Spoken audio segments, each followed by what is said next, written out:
I'm doing radio, not television. But this is pretty important. This is good advice to the governor that he probably never will hear. Practically everything that is wrong with politics played a role in sinking Governor Bill Haslam's Insure Tennessee plan that would have accepted the new higher dosage of Medicaid prescribed by Obamacare, but with Haslam's own design to try to improve the Medicaid money's efficiency. The first problem is the governor was primarily doing the bidding of a specific corporate interest, the hospital groups and other healthcare providers who stand to gain the most if an estimated $1.4 billion more Medicaid dollars flowed into Tennessee every year. I think Haslam became a true believer in the experiment that he designed and proposed to test his own state laboratory for the next 2 years, funded with that $2.8 billion.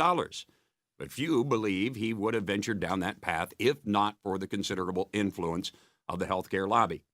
Second, the move represented acquiescing to the federal government for the sole purpose of getting a bigger share of the federal pie. No one in Tennessee will dispute that moving $1.4 billion every year to Tennessee is better than moving $1.4 billion to California. But Haslam Care wouldn't deprive California or New York or Vermont or any other liberal state of one federal taxpayer dime. They would still get all of theirs, but if Insure Tennessee passed, federal taxpayers would also have to cough up another $1.4 million to subsidize Haslam Care for 200,000 Tennesseans every year, plus inflation in perpetuity. At one point, Governor Haslam tried to sell the vision of a future in which the entire nation adopted Haslam Care to replace Medicaid because it delivered better health care to the poor and the near poor for fewer dollars. And Haslam Care was going to be the 2-year, federally funded, small financial risk for Tennessee taxpayers experiment that would lead to great things for the whole nation in the future. It was a grand vision and not a bad argument, provided it was based on realistic expectations. But Haslam's message team abandoned that noble vision and resorted to a third major problem with politics: denial of an obvious truth, because it's an unpopular truth. In his speech to open the special session, Haslam denied that his plan had anything to do with Obamacare. He practically ran to the ropes, dropped his arms, and cornered himself with an argument that was indefensible. Then recruited a Senate sponsor who exacerbated his bad call. Insure Tennessee is not only not bringing Obamacare to Tennessee, it's not even expanding the reach of Obamacare in Tennessee or even Medicaid, insisted Senator Doug Overby, a Republican of Maryville, on Nashville's Morning News with Uncle Ralph. Now, fellow Republicans, in order to vote yes on Haslam Care, would not only have to cast a very unpopular vote to expand Obamacare in Tennessee, but would also have to defend an indefensible claim in their next primary election that Haslam Care was not an expansion of either Medicaid or Obamacare. Since they know better, they know their voters know better too. To make matters even worse, Haslam Friends, a PAC named Heartland Accountability Project, committed a fourth major error in politics. In a desperate 11th hour, they released a radio commercial that claimed Haslam's chief Senate opponent, Senator Brian Kelsey, supports sending billions of Tennessee tax dollars to liberal states like California and New York, while he says he'll leave behind 35,000 veterans and 20,000 family members. It's such a steaming pile of outright crap. It's beyond reprehensible and could even be actionable if it caused Senator Kelsey any financial harm and if he were not a public figure. Who's next to impossible to slander in the eyes of the courts. So political hacks have no hesitation to do so when they're desperate. Given the money backing Governor Haslam's move, it's somewhat surprising to see the amateurish messaging decisions that force potential GOP allies in the legislature into indefensible positions if they supported the governor. We witnessed nearly everything wrong with politics in the past few weeks. The wrong motivation, lack of conviction, denial, deceit. This time the deception was so obvious it backfired, but that's just sloppiness by Haslam's awful, awful message team, on which he depends way too heavily. This episode will probably not change either Governor Haslam or politics in Tennessee or elsewhere, but it would be a valuable case study to promote more honest political debates if anyone in politics were interested in such a thing. I wouldn't have liked it, but I believe if Governor Haslam had admitted the obvious, that he was accepting an expansion of Obamacare in Tennessee, but only to fund a third-way health care experiment that he believed could be a model that would eventually serve the purpose of inspiring a conservative, cost-cutting reform to Medicaid in general, he would have gotten enough Republicans to support his experiment and explain it to their voters for what it was, honestly, even if overly optimistic about the potential for the experiment.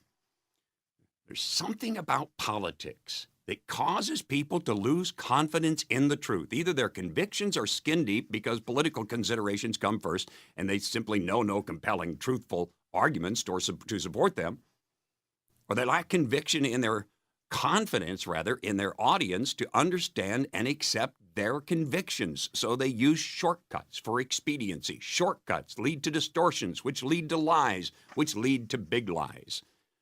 And of course, some politicians are so corrupt that their entire life and career is a lie, and the truth is not even a consideration when they're deciding what to do or say. I don't believe for a minute that Governor Haslam was one of those politicians.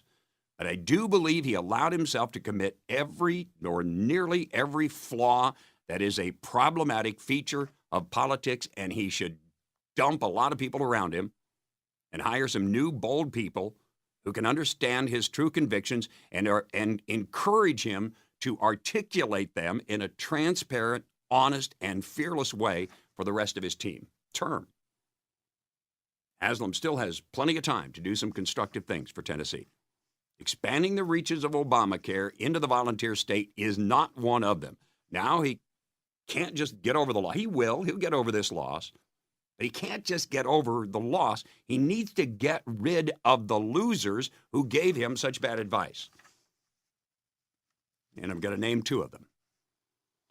Alexia Poe and or Dave Smith should have resigned rather than allowing the boss to proceed with such an obviously false narrative that it exposed not only the governor, but all of his GOP supporters.